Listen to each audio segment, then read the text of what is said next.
the focus that is relatively new to this conversation, that you may not have been considering as much of some of the other things that we've talked about, is the subject of the path of least resistance. So let's talk about why there even is a path. Why is there a path that you can feel? And the answer to that, you know it, is because you've launched rockets, and the rockets exist in a vibrational place, and that inner being part of you is standing there as that vibration, and law of attraction is responding to that vibration, and so there's this calling of you to that path. So the path of least resistance matters because it's the you coming together with you. It's the satisfying of all your hopes and dreams. It's the fulfilling of your reason for being here. In other words, it's really a big deal, this coming into alignment. Sometimes you call it a homecoming. Sometimes you call it that place of alignment. We say things to you like alignment trumps everything, that nothing is more important than that you get into vibrational sync with who you are. So path of least resistance really matters. So you're moving through life experience, having lots of experiences with many different people, and so most people are looking for compatible partners because they're looking for conditions that are hopefully sweet conditions. In other words, let me find someone to live with who likes the same things I do and is orderly in the same way that I am. And so there are all these points of compatibility that so many people are believing that is the basis of a good relationship. And what we're wanting to introduce in a really strong way to this conversation is those things don't matter nearly as much as your ability to stay in alignment with who you are, because that's the path of least resistance. The path of least resistance is about your alignment and only about your alignment. The path of least resistance isn't about compatibility with this and this and this and this and this, because in your alignment you will have such a strong point of vibrational attraction that you will evoke from almost anyone things that are a vibrational match to you. So a lot of people are giving a lot of lip service to things like path of least resistance. Esther was delighted when she heard us begin talking about unconditional love, and she really liked it when we began talking about path of least resistance, and she felt sort of validated and vindicated when we said, if someone's giving you a lot of trouble, just fire them. Because it certainly feels like the path of least resistance to not keep tripping over the incompatibility that you find. But the thing that matters so much, that you give yourself permission to take your path of least resistance, which doesn't mean control the behavior of another. It means you find a way of lining up with you no matter what. So what we're saying to you is, you can find the path of least resistance if you can let the majority of the conditions of this matter hardly at all, while the unconditions matter more. Now, we chose those words, or we directed a vibration at Esther so that she could find those words, condition and uncondition, condition and uncondition, unconditional alignment, unconditional love, because we want you to focus upon the vibrational translation into the emotion. Can you feel the difference? Yes.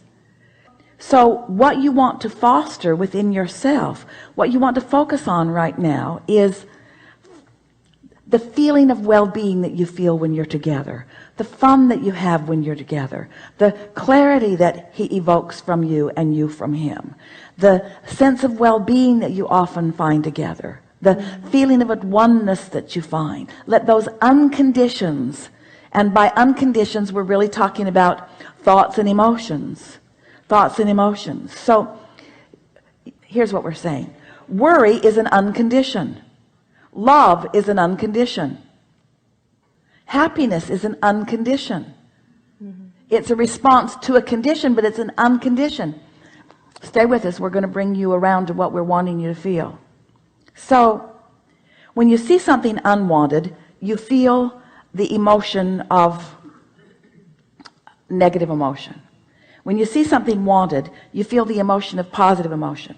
But those are emotions that are conditional. Right. We want you to find unconditional emotions without the conditions.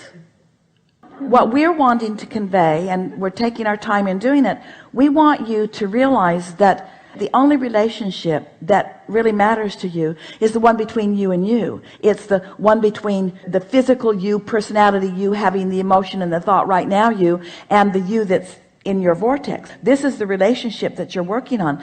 Every other relationship is insignificant by comparison. So here's what we would begin to say to ourselves certainly. I'm really eager to enter into this new relationship. And I'm talking about the one between me and me, not between me and you. I'm entering into a new relationship. It's occurring to me that I really want to discover what unconditional love really is. Because I don't want to be happy because you make me happy. I want to be happy. Because if I'm happy because you make me happy, then you damn well better always be making me happy.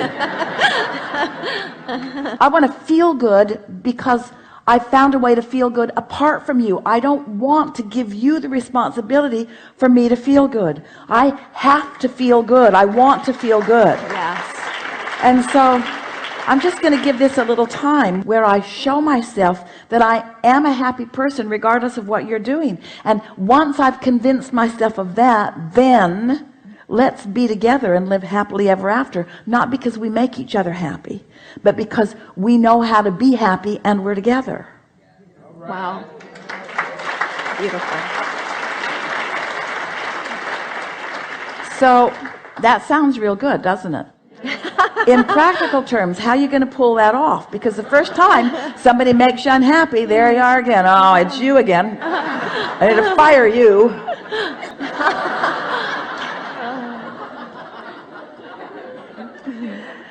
So you get the concept, don't you? So now let's chew over this idea of unconditional love by talking about creation, by talking about deliberate creation, by talking about vibration turning to relationships, vibration turning to money, vibration turning to buildings, vibration turning to empires, vibration turning to all of the tangibles that you want to call real life experience.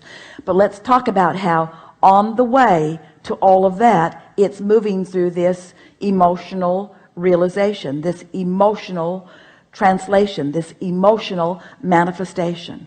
And just for a little while, it is our powerful request to all of you, especially to you, to all of you, that you let your attention be just for a little while on just getting from the vibration into something that you're noticing, from the vibration into something that you're feeling. Because if how you feel can be what you're going for, then all the things that you have always believed were necessary in order to find that will come easily into your experience. But if you believe these things are necessary in order to feel this, you just can't get there from there. And that's what we've always meant when we say you take yourself with you, you see.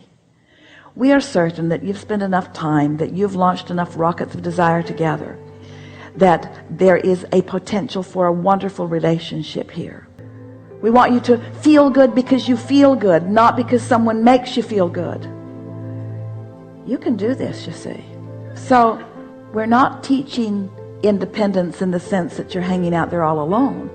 We're talking about aligning with the energy that creates worlds. We're talking about aligning with who you really are and all that you are. And then together experiencing the fullness of who you are, coming together in your strength and then demonstrating the details together. Oh, that's so delicious when you come together both in alignment and then you demonstrate the details together rather than needing the demonstratable details in order to bring you into alignment, which never works. Really good. Enough? Yes, thank you so much. Yeah.